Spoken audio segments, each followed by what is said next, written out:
Resolve conflict എന്ന് പറഞ്ഞാൽ അഭിപ്രായ വ്യത്യാസം.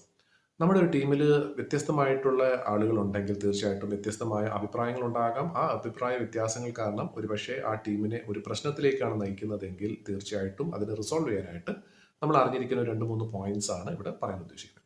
അതിൽ ആദ്യത്തെ പോയിന്റ് എന്ന് പറഞ്ഞാൽ ഇന്റർവീൻ ഏർലി.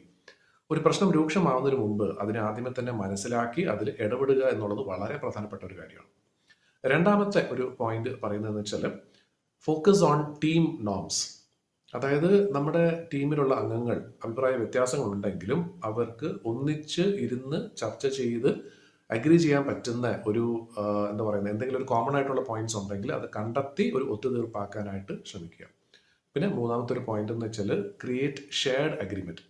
ഈ പ്രശ്നങ്ങൾ ഇനി ഭാവിയിൽ വരാതിരിക്കാൻ വേണ്ടിയിട്ട് അവർക്ക് എല്ലാവർക്കും ഒന്നിച്ച് സമ്മതിച്ച് എന്താ പറയുന്നത് വേണമെങ്കിൽ ഒപ്പിടുന്നതിന് തുല്യമായിട്ട് ഒരു അഗ്രിമെന്റ് ഒപ്പിടുന്നതിന് തുല്യമായിട്ട് അവരെല്ലാവരും പാലിക്കാൻ ബാധ്യസ്ഥരായിട്ടുള്ള പോയിന്റ്സ് എന്തൊക്കെയാണെന്നുള്ളത് അത് അവരെ കൊണ്ട് തന്നെ പറഞ്ഞ് ഒത്തുതീർപ്പാക്കുക എന്നുള്ളതാണ് ഒരു മൂന്നാമത്തെ ഒരു പോയിന്റ്. അപ്പം ഈ 3 പോയിന്റ്സ് നമ്മൾ അറിഞ്ഞിരിക്കുകയും കൃത്യമായിട്ടുള്ള സമയത്ത് നമ്മളത് ഉപയോഗിക്കുകയും ചെയ്തു കഴിഞ്ഞാൽ നമ്മുടെ ടീം എത്ര വലുതാണെങ്കിലും അതിൽ വരാൻ സാധ്യതയുള്ള പ്രശ്നങ്ങൾ നമുക്ക് ആദ്യമേ തന്നെ കണ്ടെത്തി അതിനെ ഒഴിവാക്കാനായിട്ട് തീർച്ചയായിട്ടും സാധിക്കുന്നതാണ്.